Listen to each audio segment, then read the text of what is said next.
మధ్యకాలంలో అందరికీ భయం పెరిగిపోయి హార్ట్ అటాక్లు వస్తుంది. కారణం ఏంటంటే ప్రధాన కారణం గుండె జబ్బులు, కొలెస్ట్రాల్, హార్ట్ అటాక్స్ ఇలాంటివి రావడానికి పెద్ద కారణం ఏంటంటే మనం ఏదైతే షడ్రుచులు అనుకున్నామో వగరు పదార్థం తీసేసాం. ఆ వగరు పదార్థం ఏంటంటున్నారు? ఆవు నెయ్యి, నువ్వుల నూనె, వేరుశనగ నూనె ఇవి మనం వాడడం మానేసాం.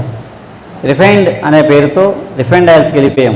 రిఫైన్డ్ ఆయిల్ ఏం చేస్తుంటే మన బాడీలో పేరుకున్న కొవ్వుని అట్లే దీన్ని తీదండి. దానివల్ల కొవ్వు పట్టకపోవచ్చు, కానీ ఉన్నదాన్ని శుభ్రం చేయదు, దాన్ని బర్న్ చేయదు. మీకు నువ్వు నూనె, వేరుశనగ నూనె, నెయ్యి మాత్రమే ఫ్యాట్ని బర్న్ చేస్తాయి, రక్తనాళాల్లో ఆ కొలెస్ట్రాల్ పేరుకోకుండా చేస్తాయి. అందుకు మనకి హార్ట్ అటాక్స్ తక్కువ. ఇప్పుడు మానేయడం వల్లే మనకి ఈ హార్ట్ అటాక్స్ ఎక్కువ. రెండు ఏంటంటే వేళకాని వేళలో భోంచేయడం. చెప్పాను కదా, సూర్యుడు ఉండగా భోంచేయాలని. అంటే సూర్యుడు ఉండగా మన స్టమక్లో జఠరాగ్ని ఉంటుంది. సూర్యాస్తమయం తర్వాత ఇది చల్లారిపోద్ది, అప్పుడు వేసినా ఉడకదు, మళ్ళీ పొద్దున్న లెగ్గానే ఉడకడం మొదలవుద్ది. ఈలోగా ఇది అలాగే ఉంటుంది. ఇంకోటి వేసేస్తాం మనం, మిడ్ నైట్ దోశలు, 4 AM బిర్యానీలు. ఇప్పుడు మనిషి ఎంత ఆహారం తీసుకోవాలి, దానివల్ల మనకి న్యూట్రిషన్స్ ఏదో చెప్తాం కదా, సైంటిఫిక్గా చాలా మాట్లాడతాం మనం. ఫిజికల్ బాడీకి ఏమేమి కావాలి, మనం ఏం తింటే అవి మనకి సరిపడా అందుతాయి, ఆరోగ్యంగా ఉంటాం, ఎన్నిసార్లు తినాలి, ఇలాంటి ఏం తినాలి, ఎలా తినాలి, చాలా డైలమాలు ఉన్నాయి. ఈ మధ్యకాలంలో బాగా పెరిగిపోయాయి. తినమని ఒకరు అంటారు, తినొద్దని ఒకరు అంటారు. ఇలా మనం డైలమాలో ఉంటాం. కానీ మన పూర్వీకులు ఏం చేశారో అది పట్టించుకోము. వీళ్ళిద్దరూ చెప్పింది మన పూర్వీకులు చేశారా లేదా అని ఆలోచిస్తే సమాధానం దొరుకుతుంది. ఇప్పుడు మామూలుగా మనిషికి ఎంత ఆహారం కావాలనేది ఎలా ఉంటుంది తెలుసా అండి? మీరు మీకోసం పనిచేస్తున్నారు అనుకోండి, మీకోసం మీ కుటుంబం కోసం పనిచేస్తున్నారు అనుకోండి, లెక్క ప్రకారం తీసుకోవాలి, అన్నీ సమృద్ధిగా తీసుకోవాలి. మీరు మీకోసం పని చేసుకుంటూ సొసైటీ కోసం పనిచేస్తున్నారు అనుకోండి, ఫుడ్ పని లేదు, ఫుడ్తో పనే లేదు. మామూలుగా ఏం చెప్తాం?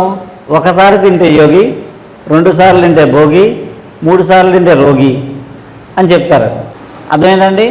మామూలుగా ఉదయం భోజనం, మన ఇండియన్ ట్రెడిషన్ ఏంటంటే, భారతీయుల యొక్క ఆహారం తీసుకునే వేళలు ఏంటంటే, ఉదయం భోజనం, సాయంత్రం 5-6 లోపల భోజనం, మధ్యాహ్నం టిఫిన్లు, మనకి స్నాక్స్ మధ్యాహ్నం.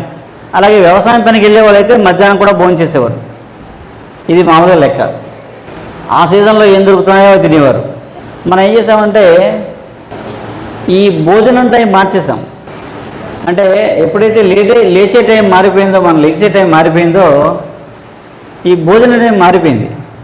పూర్వం తెల్లవారుజామున లేచేవాళ్ళం కాబట్టి చక్కగా వంట చేసేసుకునే వాళ్ళం, అందరూ కలిసి వంట చేసుకుని భోజనం చేసి వెళ్ళిపోయేవాళ్ళం. మధ్యాహ్నం మంచి స్నాక్స్ ఖాళీ టైం ఉండేది, స్నాక్స్ చేసి తినేవాళ్ళం. సాయంత్రం 5 గంటల భోజనం పెట్టేస్తే తినేసి పడుకునేవాళ్ళం కవర్లు చెప్పుకొని. ఎప్పుడైతే లేచే టైం మారిపోయిందో, మనం వండుకునే అంత టైం మనకు లేదు. అప్పుడు మనం బ్రేక్ఫాస్ట్కి వచ్చాం, టిఫిన్లు వచ్చేసాం, మధ్యాహ్నం తినాల్సిందేమో పొద్దున్న తింటున్నాం. ఇప్పుడు రోజుకి ఎన్నిసార్లు తింటున్నాం అయ్యా అంటే, పొద్దున్న టిఫిన్ చేస్తాం, మధ్యాహ్నం భోజనం చేస్తాం, ఈవినింగ్ స్నాక్స్, నైట్ డిన్నర్. ఈ మధ్యలో నేను చెప్పాను కదా, మొహమాటానికి ఎవరో పిలిచారనుకోండి, మొహమాటానికి ఎవరింటికి వెళ్ళామనుకోండి, అక్కడ ఇస్తే అది వేస్తాం. 5 గంటల లోపల భోంచేసే వాళ్ళు ఎవరు ఉన్నారు? ఇక్కడ 5 గంటల లోపల, ప్రతిరోజు సాయంత్రం 5 గంటల లోపల భోంచేసే వాళ్ళు ఎవరు ఉన్నారా? రైట్, చాలా తక్కువ మంది ఉన్నాం మనం. రాత్రి సాయంత్రం 7 లోపల భోంచేసే వాళ్ళు ఎంతమంది ఉన్నారు? ఓకే 30% ఉన్నారు, 40%. రాత్రి 10 గంటలకి తినేవాళ్ళు ఎంతమంది ఉన్నారు? అంటే ఇక్కడ వెళ్ళాం కాబట్టి మనం అందరం ఇక్కడ ఉన్నాం. ఆ బ్యాచ్ ఇక్కడ రాదు. 10 దాటాక తినే బ్యాచ్ ఇలాంటి చోటకు రాదు. అందుకేంటంటే మనం కాస్తో కోస్తో మనం నేచర్కి దగ్గరగా ఉన్నాం కాబట్టి ఈ విషయాల మీద మనం ఇంతసేపు కూర్చోగలిగాం. ఓకేనండి?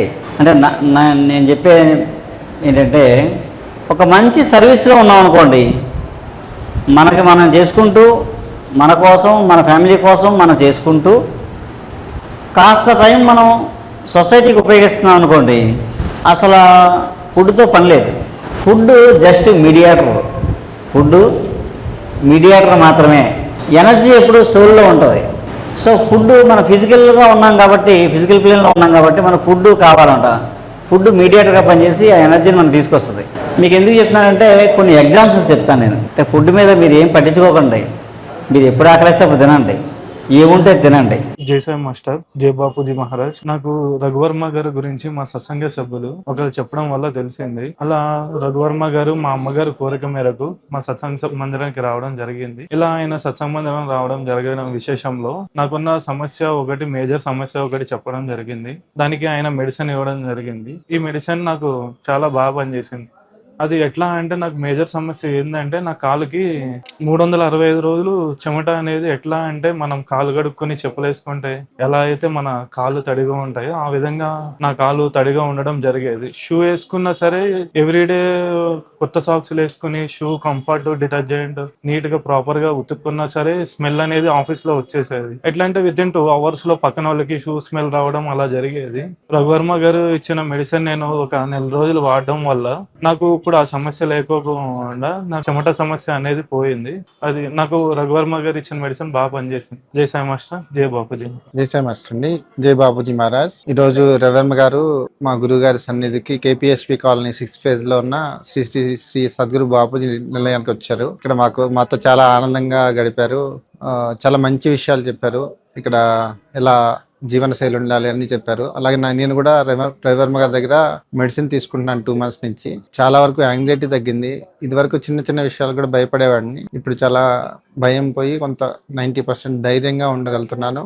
అన్ని కార్యక్రమాలు కూడా జాబ్లో కూడా కాన్ఫిడెన్స్ గా చేయగలుగుతున్నాను. ఇక నేను స్కిజోఫ్రెనియా పేషెంట్ అనమాట. చాలా రిలాక్స్ గా ఉంటుంది. ఇంగ్లీష్ మెడిసిన్ కూడా ఆల్మోస్ట్ 90% ఆపేస్తానండి. చాలా బాగుంది. ఇప్పుడు రవివర్మ గారికి చాలా కృతజ్ఞతలు తెలుపుకుంటున్నాను అండి. జై శ్రీ అండి, జై బాపూజీ.